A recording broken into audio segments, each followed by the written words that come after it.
आखिर में financial planning करने के क्या बेनिफिट होते हैं? इंडिया में इस चीज के प्रति बहुत कम लोग अवेयर होते हैं, फॉरेन में सारे लोग होते हैं। ठीक है। इस वीडियो को देखने के बाद आप मजबूर हो जाओगे अपनी फाइनेंशियल प्लानिंग करने के लिए, क्योंकि मैं इतना फाइनेंशियल अवेयरनेस आपके दिमाग में डाल दूंगा। ठीक है। तो बेनिफिट ऑफ फाइनेंशियल प्लानिंग को हम लोग समझते हैं एक एक करके। पहला बेनिफिट क्या है? गोल अटेनमेंट।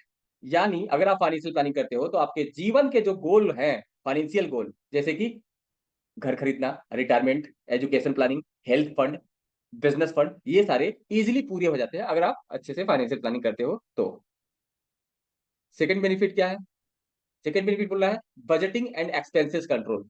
अगर आप बजटिंग एंड एक्सपेंसेस कंट्रोल पे ध्यान देते हो तो आप इनकम को ट्रैक कर पाओगे, एक्सपेंसेस को ट्रैक कर पाओगे और अननेसेसरी एक्सपेंसेस को कट ऑफ कर पाओगे। इस तरीके से आपका सेविंग का जो गोल है वो पूरा हो जाएगा। ठीक है। तीसरा फाइनेंशियल बेनिफिट क्या है फाइनेंशियल प्लानिंग का? वो क्या है? डेप्ट मैनेजमेंट। यानी कि अगर फाइनेंशियल प्लानिंग अच्छे से करते हो तो आप डेप्ट को अच्छे से मैनेज कर पाओगे। फॉर एग्जांपल, एफिशिएंट डेप्ट रीपेमेंट प्लान बना पाओगे। ठीक है। हाई इंटरेस्ट रेट वाले लोन को कैसे रिड्यूस करना है जल्दी से, उसका प्लान बना पाओगे और उसके साथ ही साथ आप अपना क्रेडिट स्कोर भी इंप्रूव कर पाओगे। नेक्स्ट बेनिफिट क्या है फाइनेंशियल प्लानिंग का? वो हम लोग समझते हैं। नेक्स्ट है इन्वेस्टमेंट स्ट्रेटेजी। अब इन्वेस्टमेंट स्ट्रेटेजी में रिस्क को ध्यान में रखते हुए, अपने फाइनेंशियल गोल, इन्वेस्टमेंट ऑब्जेक्टिव को ध्यान में रखते हुए, टाइम हॉरिजन को ध्यान में रखते हुए वेल्थ को ग्रो करवाना है। यहाँ से आपको समझ में आएगा, ये बेनिफिट आएगा आपके जीवन में अगर आप फाइनेंशियल प्लानिंग करते हो तो। पांचवा बेनिफिट क्या है? Tax efficiency. एक फाइनेंशियल प्लानर, एक एफपी क्या करता है? आपको टैक्स एफिशिएंट अप्रोच बताता है कि भाई टैक्स सेविंग कैसे करना है। Tax advantage retirement account create कराता है कि ऐसा कौन सा तरीका है जिससे आप टैक्स एफिशिएंट रिटायरमेंट प्लानिंग कर सकते हो। ठीक है। टैक्स एफिशिएंट इन्वेस्टमेंट ऑप्शन कौन कौन से हैं? जैसे इंश्योरेंस में यूलिप होता है, उसमें आप इन्वेस्टमेंट करते हो तो उसका जो रिटर्न आएगा मार्केट से वो आपको टैक्स फ्री आता है। सेविंग प्लान आते हैं, गारंटीड प्लान आते हैं टैक्स फ्री। इस तरीके से वो आपको हेल्प करता है इस और मिनिमाइज करता है टैक्स के लायबिलिटीज को। इस तरीके से टैक्सेशन वाली भी काम आपका पूरा हो जाता है। इमरजेंसी फंड, एक फाइनेंशियल प्लानर क्या करता है, या फिर अगर आप फाइनेंशियल प्लानिंग अच्छे से करते हो तो आप फाइनेंशियल प्लानिंग करते समय अपना इमरजेंसी फंड को नहीं भूलेंगे। उससे क्या होगा कि आपको फ्यूचर में बारो करने की जरूरत नहीं पड़ेगी। ठीक है। सतवां बेनिफिट क्या है? Risk management. कि एक इंसान के जीवन में जो जो रिस्क होते हैं, फॉर एग्जांपल हेल्थ का रिस्क है तो हेल्थ के रिस्क को कैसे मैनेज किया जाए, लाइफ का रिस्क को कैसे मैनेज किया जाए, जैसे हेल्थ के लिए हेल्थ इंश्योरेंस, लाइफ के लिए term insurance, disability insurance, property insurance. इस तरीके से ये हमारे फाइनेंशियल सिक्योरिटी को सेफ गार्ड करता है, एसेट को सेफ गार्ड करता है रिस्क मैनेजमेंट स्ट्रेटेजी के द्वारा।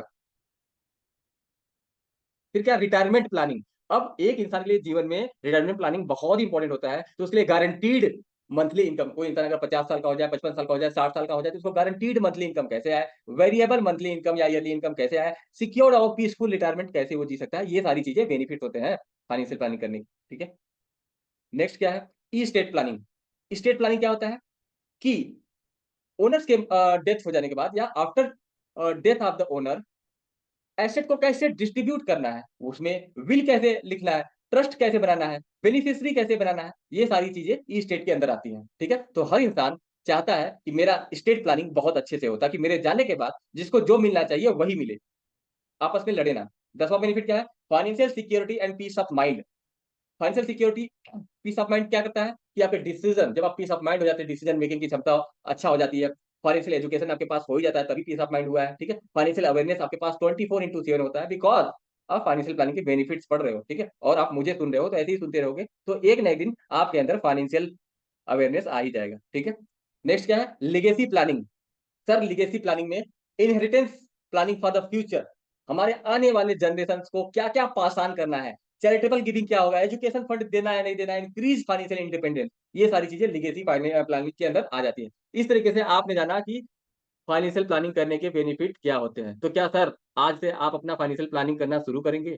अगर आपको इस जर्नी में मेरी किसी भी तरीके का कोई भी हेल्प की नीड हो तो आप मेरा 30 मिनट का फाइनेंशियल प्लानिंग कंसल्टेशन बुक कर सकते हो, जो कि मैं फ्री ऑफ कॉस्ट दे रहा हूं। क्योंकि अभी फ्री ऑफ कॉस्ट दूंगा लेकिन फ्यूचर में फ्री ऑफ कॉस्ट नहीं मिलेगा, मेरे 30 मिनट लेने के लिए आपको पैसा पे करना पड़ेगा। सो अगर मैं अभी फ्री के दे रहा हूं, you can take the benefit. Okay. Thank you so much for listening me. आखिर में फाइनेंशियल प्लानिंग करने के क्या बेनिफिट होते हैं?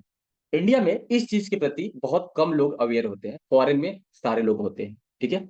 इस वीडियो को देखने के बाद आप मजबूर हो जाओगे अपनी फाइनेंशियल प्लानिंग करने के लिए, क्योंकि मैं इतना फाइनेंशियल अवेयरनेस आपके दिमाग में डाल दूंगा। ठीक है, तो बेनिफिट ऑफ फाइनेंशियल प्लानिंग को हम लोग समझते हैं एक एक करके। पहला बेनिफिट क्या है? गोल अटेनमेंट।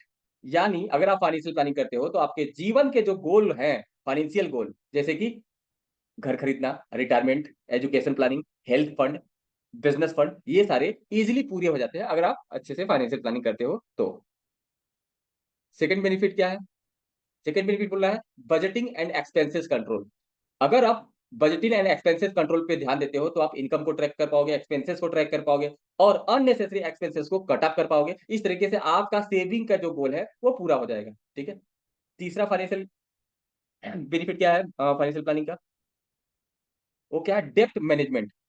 यानी कि अगर फाइनेंशियल प्लानिंग अच्छे से करते हो तो आप डेप्ट को अच्छे से मैनेज कर पाओगे। फॉर एग्जांपल, एफिशिएंट डेप्ट रीपेमेंट प्लान बना पाओगे। ठीक है, हाई इंटरेस्ट रेट वाले लोन को कैसे रिड्यूस करना है जल्दी से, उसका प्लान